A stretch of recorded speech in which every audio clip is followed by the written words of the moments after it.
There are wounds that time does not heal. People say that time heals everything, but that is not always true.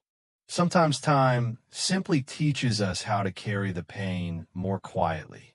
And there was once a man who knew this better than anyone. If you had met him in the final years of his life, you would have seen nothing unusual.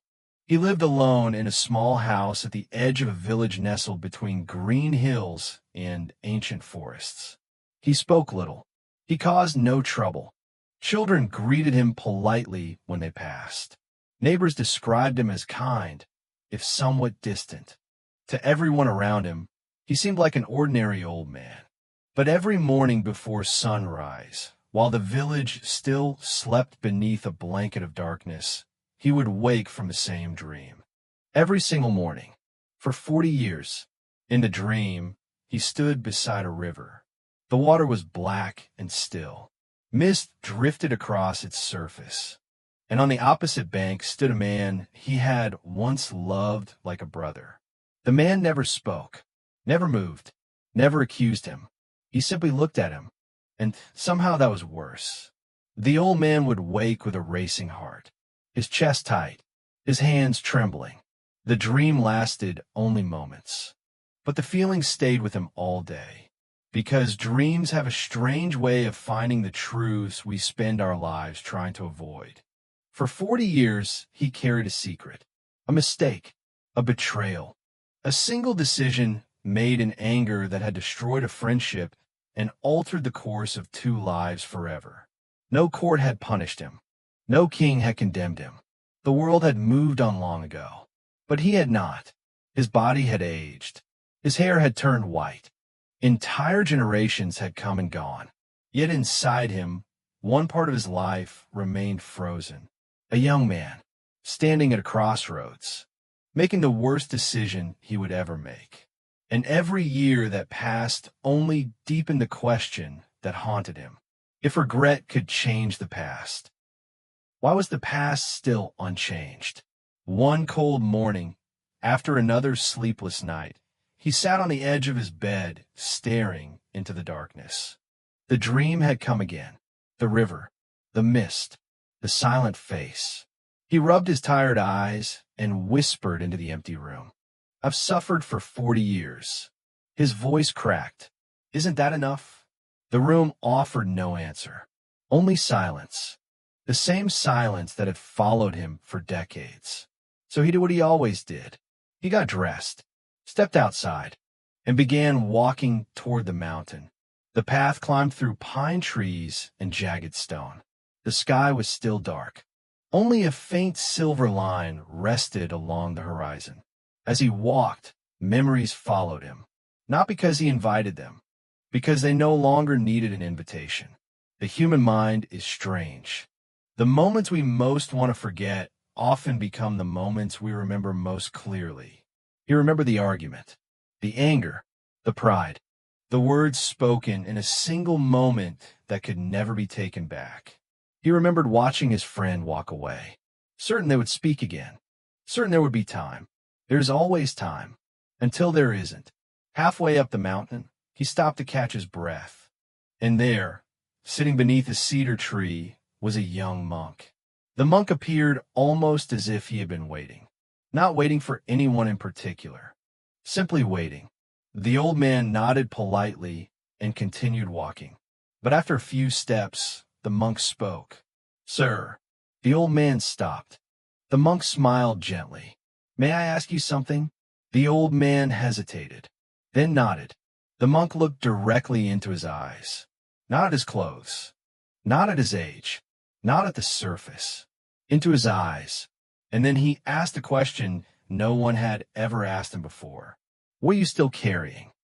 The old man's heart skipped. For a moment, the mountains seemed to disappear. The trees, the wind, the sky. Everything vanished except those 4 words. What are you still carrying?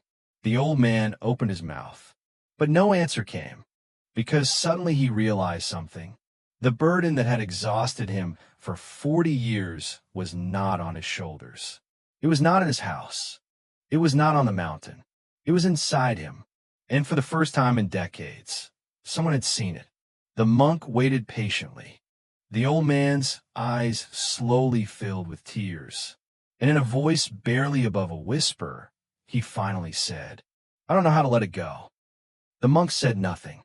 The wind moved softly through the trees, and somewhere in the distance, the first rays of dawn began to touch the mountain peaks. A new day was beginning. But neither of them knew yet that before the sun set, the old man would discover a truth capable of changing the way he saw himself forever. The monk did not answer immediately. He simply sat beneath the cedar tree and watched the sun rise. The old man stood there waiting. Part of him wanted advice. Part of him wanted comfort. But the monk offered neither. Instead, he pointed toward the peak of the mountain. "Have you ever been to the lake at the summit?" The old man nodded. "Many times. And what do you see when you look into the water?" The old man frowned. "The sky." The monk smiled. "Only the sky?" The old man thought for a moment. "The clouds. The moon at night. The trees around the shore. The stars." The monk nodded. "Exactly." Then he asked another question. "Tell me, has the lake ever managed to keep any of those things?" The old man looked confused. "What do you mean?" "The clouds appear. Then they disappear. The moon appears. Then it disappears. The stars appear. Then morning comes." The monk's eyes remained calm. "The lake reflects everything, but keeps nothing." The old man remained silent. The monk continued. "When you were young, you made a mistake. That mistake appeared in your life, just as a cloud appears in the sky." The old man's jaw tightened. The monk saw it, but somewhere along the way, he said gently, "You stopped being the lake. You became the cloud." The words landed heavily. The old man looked away. For years he had called himself many things. A failure, a coward, a traitor, a man unworthy of peace. He had repeated those words so often they no longer sounded like opinions. They sounded like facts. The monk stood slowly. "Come." Together, they continued climbing the mountain. The trail narrowed as they rose higher. Birdsong echoed through the trees. The morning sun painted the valley below in gold. Neither man spoke. Some lessons need silence before they can be understood. Hours later, they reached the summit. There, exactly as the monk had promised, lay a small lake. Its surface was perfectly still. The old man had seen it countless times before. Yet today it felt different. Perhaps because for the first time in years, he was truly looking. The monk walked to the water's edge. "Tell me what you see." The old man looked down. "My reflection." The monk nodded. The old man stared at his reflection. Wrinkled skin, white hair, tired eyes, a face carved by decades of regret. The face of a man who had spent most of his life punishing himself. Then a breeze passed across the lake. The reflection shattered instantly. The old man watched his face break into 1,000 ripples. The monk asked quietly, "Where did you go?" The old man blinked. "What?" "Your reflection disappeared." "Where did you go?" The old man stared at the moving water, then slowly understood. "I didn't go anywhere." The monk smiled. "No, you didn't." The lake settled again. The reflection returned. The monk pointed toward it. "That image is not you. When the water moves, it vanishes. When the water becomes still, it returns. But neither event changes who you are." The old man's breathing slowed. Something inside him was beginning to shift. Not completely, not all at once, but enough. The monk continued. "For 40 years you have been staring at a reflection, a memory, a mistake, a story, and because you stared at it long enough, you began to believe it was your entire identity." The old man's eyes filled with tears, because deep down he knew it was true. He had spent 40 years introducing himself to himself with the same wound, the same failure, the same regret. He no longer knew who he was without it. The monk knelt beside the lake, then picked up a small stone. Watch carefully. He dropped it into the water. The stone vanished beneath the surface. Ripples spread outward, circles within circles, expanding across the lake, finally disappearing. The water became still once more. The monk looked at him. The stone entered. The lake responded. The lake became disturbed, but eventually, the lake returned to its nature. The old man whispered, "And if the lake refused to let the ripples go?" The monk smiled. "Then it would spend the rest of its life trying to hold what was never meant to stay." For a long time, neither man spoke. The wind moved softly through the trees. Far below, the village looked impossibly small. The old man felt something he had not felt in many years. Not happiness, not relief, something quieter, a crack in the prison he had built around himself. And for the first time, he began to wonder if perhaps the mistake he made 40 years ago was not the thing that had imprisoned him. Perhaps it was his refusal to stop becoming it. The monk stood. The sun was now high in the sky, and with a gentle voice, he said, "There is one more thing you need to see." The old man looked up. "What is it?" The monk turned toward the forest beyond the lake and said words that would change everything. "The man you have spent 40 years trying to forgive does not exist anymore." The old man stared at the monk. His heart suddenly felt unsteady. "The man I'm trying to forgive," he swallowed, "doesn't exist?"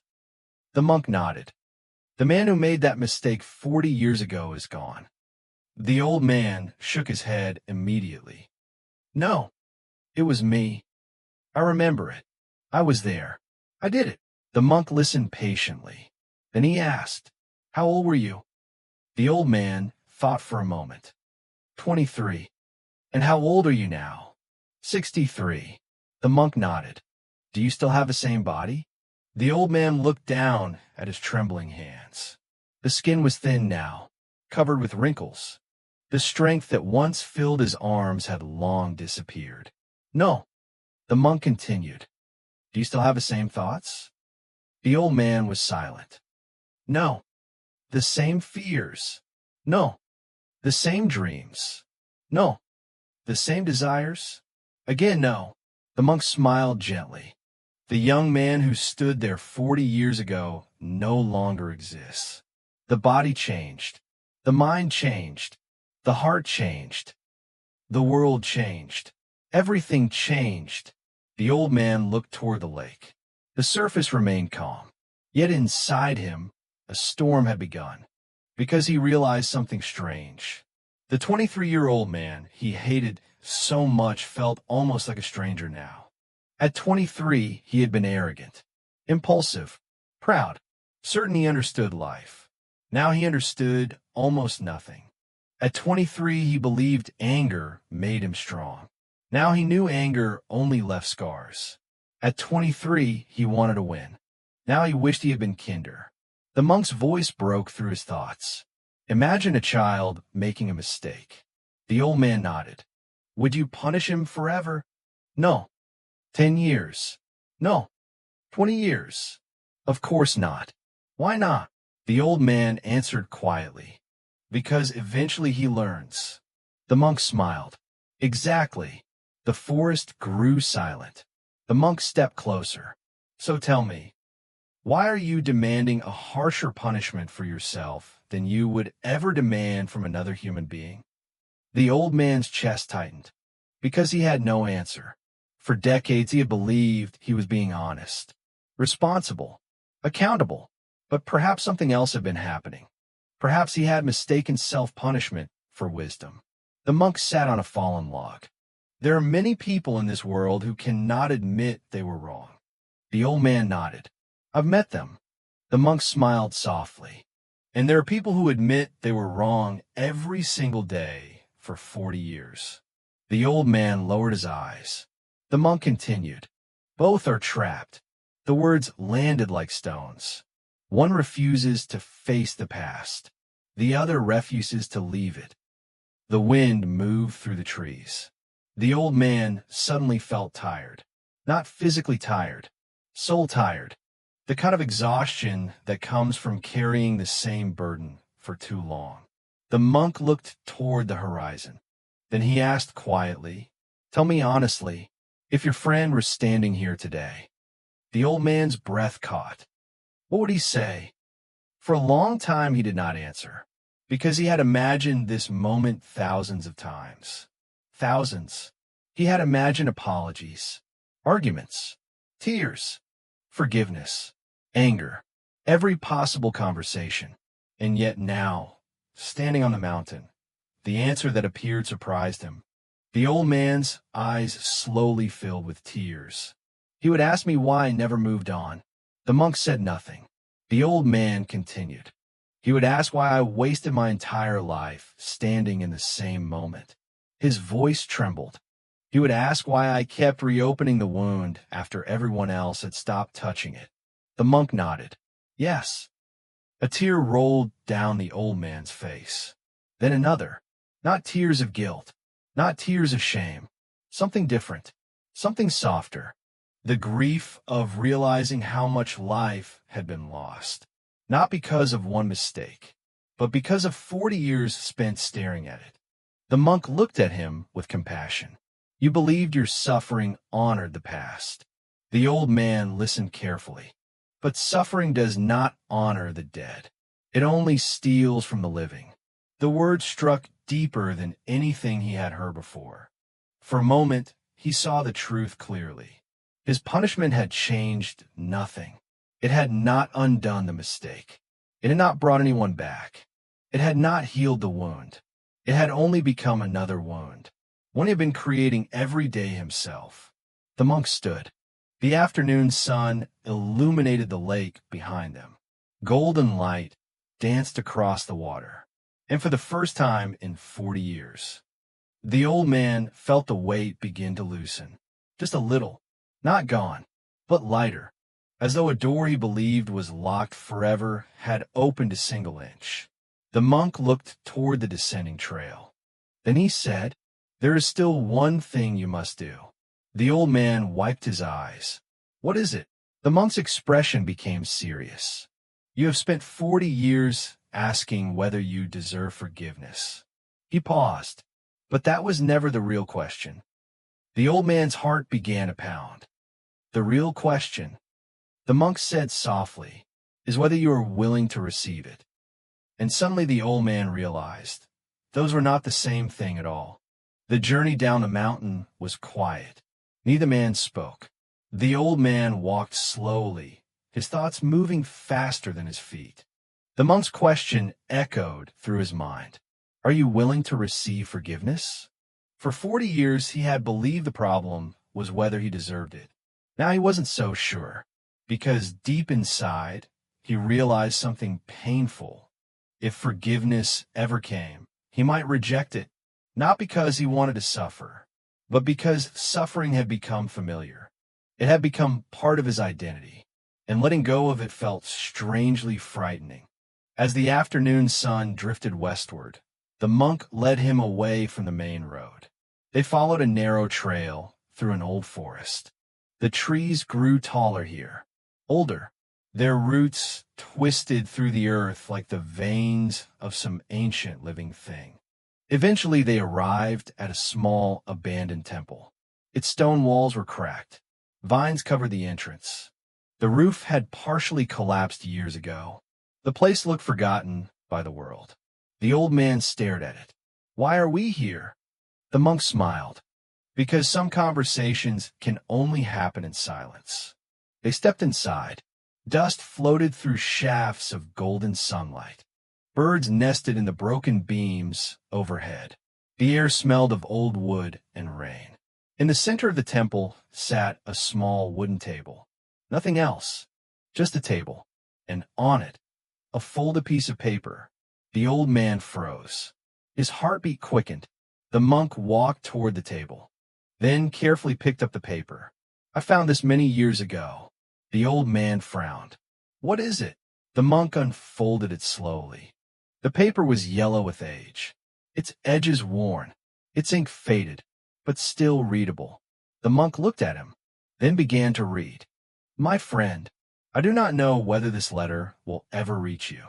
Perhaps it will not. Perhaps pride will stop me from sending it. Perhaps fear. Or perhaps time itself. But there are things I need to say. The old man's breath caught.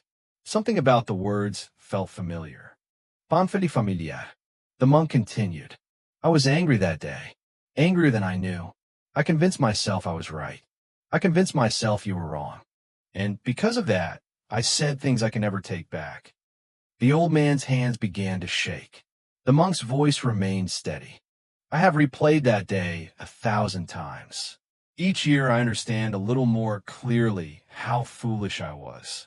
Each year I wish I had chosen kindness instead of victory. A tear rolled down the old man's face. The monk continued reading.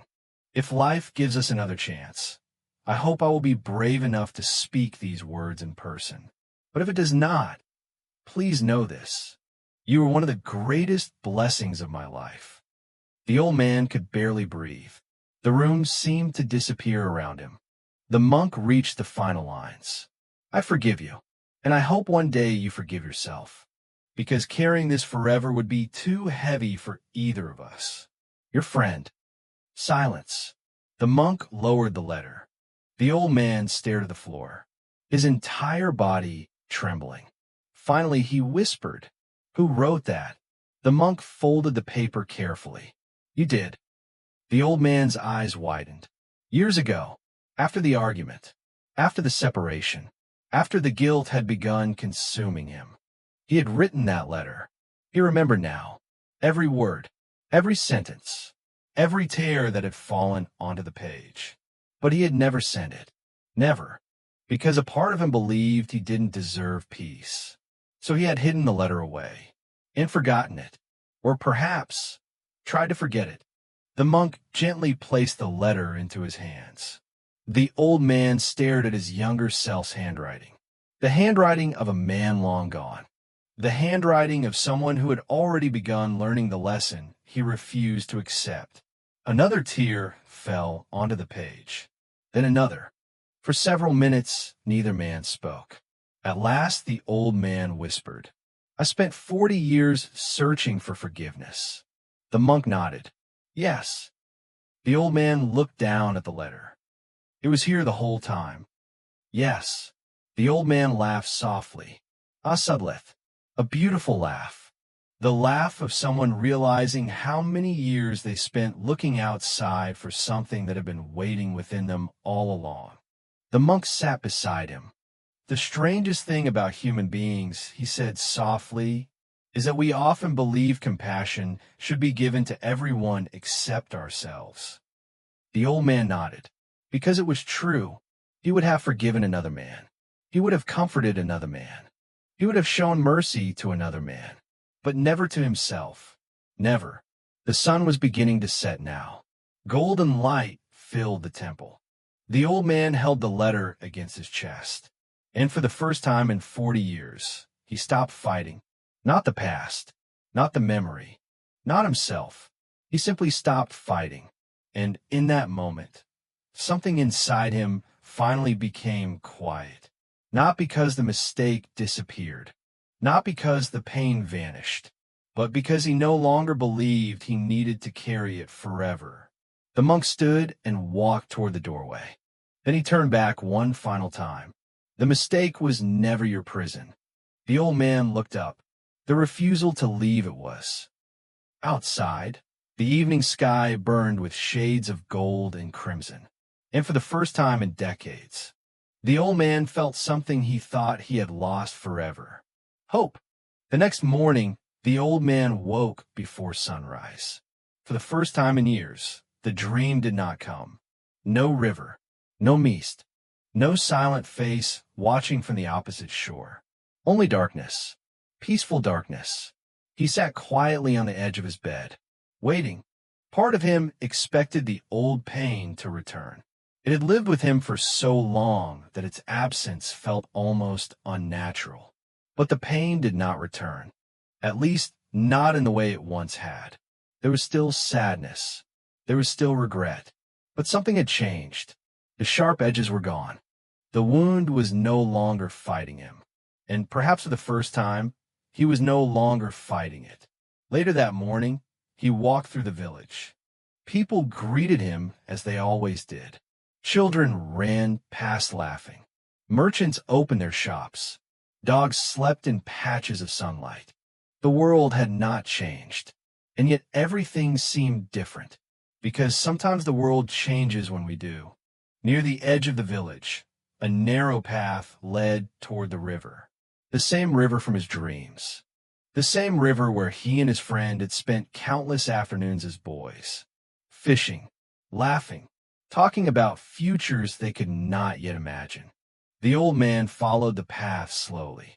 Every step carried a memory. Every tree, every bend, every stone. Fragments of a life that felt both distant and strangely close. Eventually he arrived. Beneath an old willow tree stood a simple grave. Weathered by rain, weathered by time, a name carved into stone. The name he had avoided reading for 40 years. His friend's name. The old man stopped. His chest tightened. For a moment, he considered turning around, leaving, returning home. But something inside him knew that if he walked away now, he would simply be rebuilding the prison he had finally begun to escape. So he stepped forward and sat beside the grave. The river flowed quietly nearby. The same river, yet not the same river. The water that had passed yesterday was gone. The water passing today would soon be gone too. The Buddha once taught that no one steps into the same river twice, because neither the river nor the person remains the same.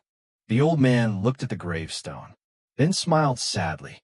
You know, he whispered, I spent 40 years rehearsing what I would say if I ever saw you again. The wind moved gently through the willow branches. I imagined speeches, arguments, apologies. I imagined 1,000 different conversations. A small laugh escaped him. And now that I'm finally here, he realized something. None of those speeches mattered anymore, because the thing he truly wanted to say was much simpler. His eyes filled with tears, not the tears of a broken man, the tears of a healing one. I'm sorry. The words drifted into the morning air. Simple, honest, nothing more, nothing less. The river carried them away.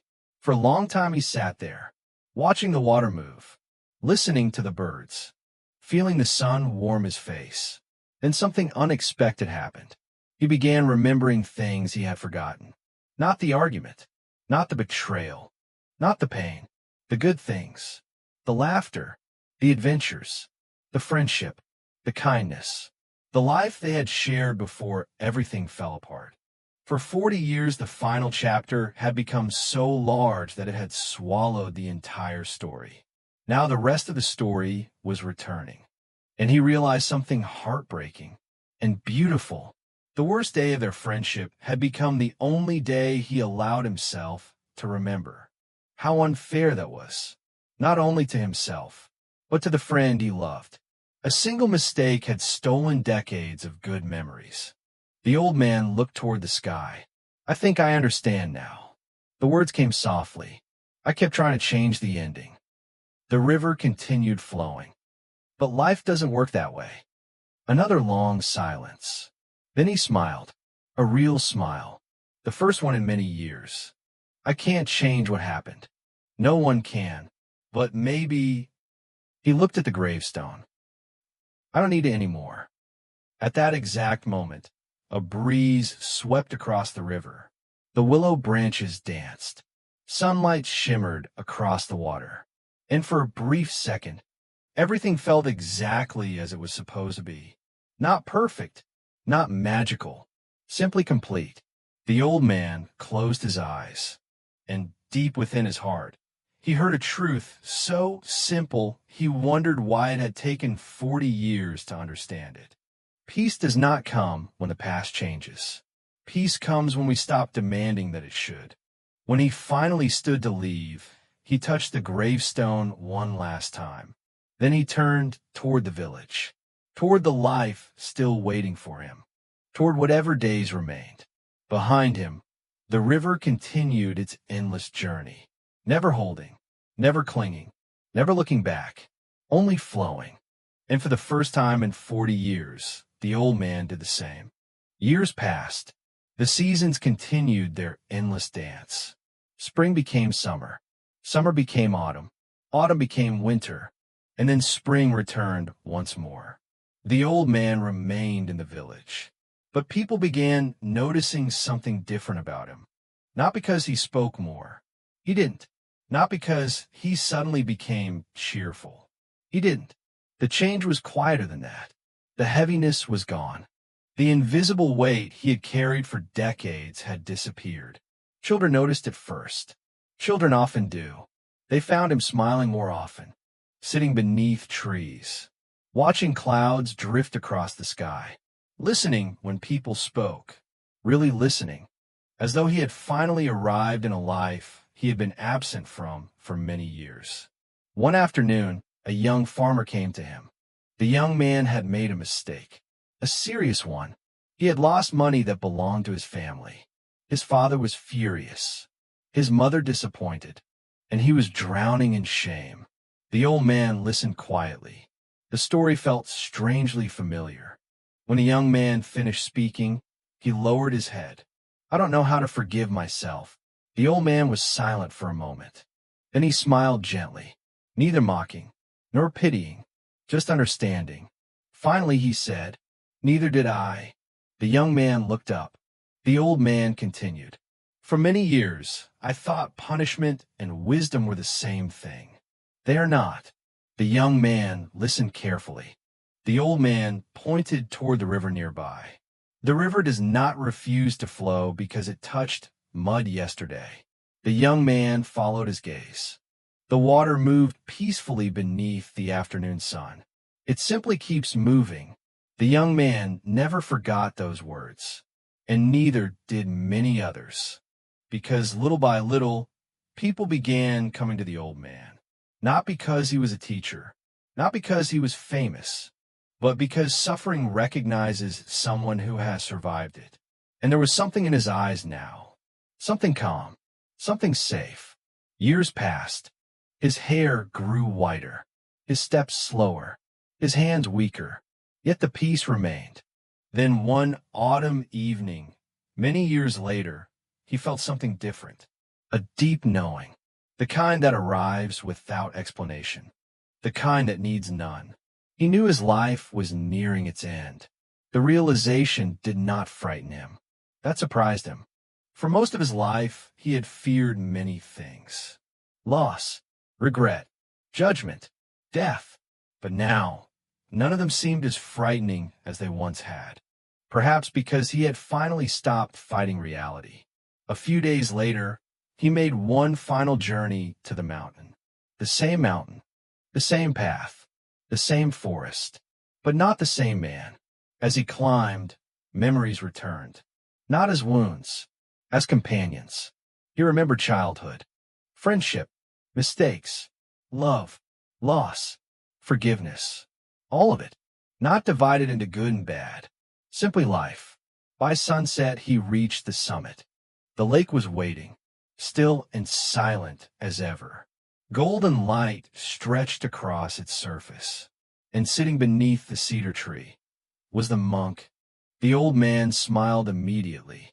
He had not seen him for many years. Yet somehow it felt as though no time had passed at all. The monk smiled back. "I was wondering when you'd return." The old man laughed softly. "So was I." They sat together beside the lake, watching the evening sky. Neither felt the need to fill the silence. Finally the old man spoke. "You saved my life." The monk turned toward him. "No." The old man frowned. The monk smiled gently. "I didn't." The old man stared at him. The monk pointed toward the lake. "Do you remember what I told you all those years ago?" The old man nodded. "The lake reflects everything, but keeps nothing." "Exactly." The monk looked at him kindly. "I never gave you peace. I only showed you where it was." The old man became very still, because deep inside, He knew it was true. The monk had not removed his suffering. The monk had not erased the past. The monk had not changed reality. He had only pointed towards something that had always been there. Compassion, acceptance, understanding. The old man closed his eyes, and for the first time he saw the entire journey clearly. The mountain, the letter, the river, the grave, the years. All of it had led to a single lesson. The person who had finally forgiven him was himself. Tears filled his eyes, not tears of sadness, tears of gratitude. The monk watched quietly. The sky slowly darkened. Stars appeared one by one. The lake reflected them perfectly. The old man smiled. I spent 40 years believing I was carrying my mistake. He paused, but all along, he looked up at the stars. I was carrying my refusal to let it go. The monk nodded. The old man took a slow breath.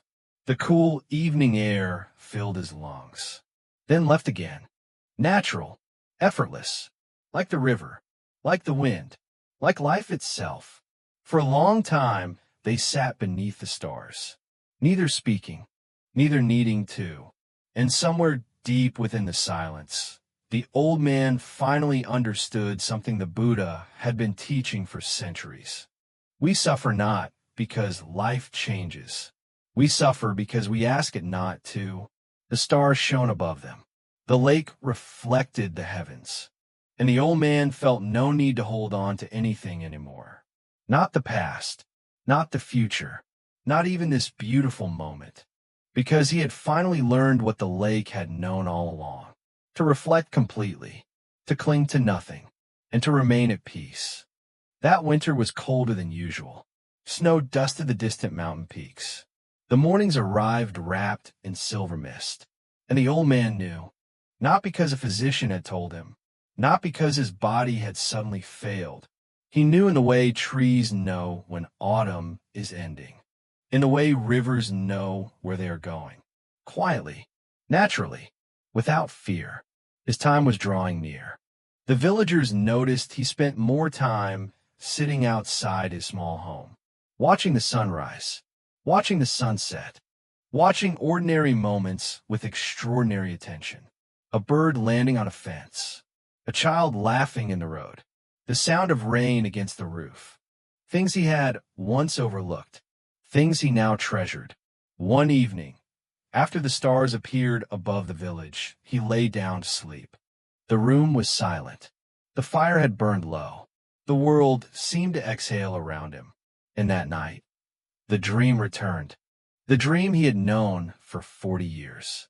The river, the mist, the opposite shore. But this time something was different. The fear was gone. The heaviness was gone. The loneliness was gone. He stood beside the water exactly as before. The river flowed quietly beneath the moonlight. Silver mist drifted above its surface. And there across the river stood his friend, the same face, the same eyes, the same gentle smile. For a long moment neither man spoke. They simply looked at one another, and the old man realized something. The face he had feared for decades had never been angry. Not once. The anger had belonged to him. The judgment had belonged to him. The punishment had belonged to him. His friend had never carried any of it. Only he had. Slowly, he stepped toward the water. To his surprise, there was no river between them anymore. The distance had vanished, as though it had never existed. His friend stood before him, closer than ever. The old man's eyes filled with tears. "I'm sorry." The words came naturally. No rehearsed speech. No grand explanation. Just truth. Simple and honest. His friend smiled, then said something the old man had waited 40 years to hear. But it was not what he expected. His friend did not say, "I forgive you." Instead he said, "I know." The old man blinked. His friend continued, "I have always known." The old man's tears fell freely now. Years of sorrow dissolving like morning mist. "I wasted so much time." His voice trembled. "So many years." His friend looked at him kindly. "No, The old man stared at him. No. His friend shook his head. There are no wasted years if wisdom finally arrives. The words settled gently into his heart, like rain falling on a dry earth. The old man lowered his eyes. Do you think I could have lived differently? His friend smiled. Of course. A small laugh escaped them both. Then his friend added, But you did not. The old man nodded. That was true, painfully true, and strangely beautiful, because for the first time, he no longer wished the story had been different. His friend looked toward the sky. The stars shone brighter now. Thousands upon thousands of lights reflected in the river. Then he spoke once more. Do you remember when we were boys?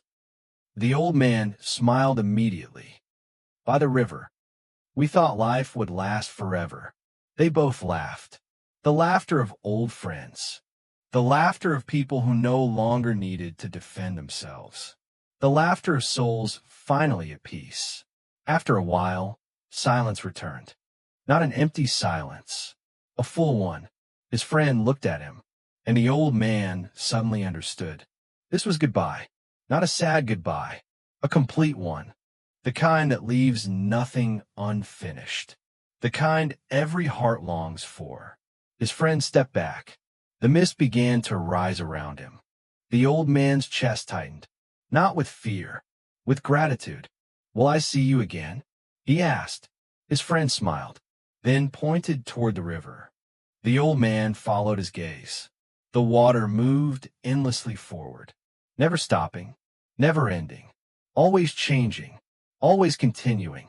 When he looked back, his friend was gone.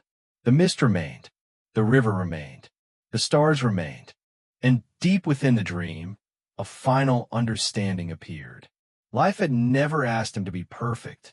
It had only asked him to be awake, to love, to learn, to fall, to rise, to forgive, and eventually, to let go. The next morning, the villagers found the old man sitting peacefully outside his home. His eyes were closed. A gentle smile rested upon his face, as though he had fallen asleep while watching the sunrise. There was no sign of struggle, no sign of fear, only stillness, only peace. Years later, people would still tell stories about him, not because he had been wealthy, not because he had been powerful, but because something about him had changed, and everyone who met him after that change felt it. The truth he discovered was simple, yet most people spend their entire lives searching for it. The past cannot be changed. The future cannot be controlled. But this moment, this breath, this precious life unfolding right now, can be lived, and perhaps that is enough. Perhaps that has always been enough. The river continues to flow. The stars continue to shine. And somewhere beyond all regret and fear, beyond all stories of who we once were, peace is waiting, not at the end of the journey, but within the heart that finally stops running. Good night, and may you be at peace.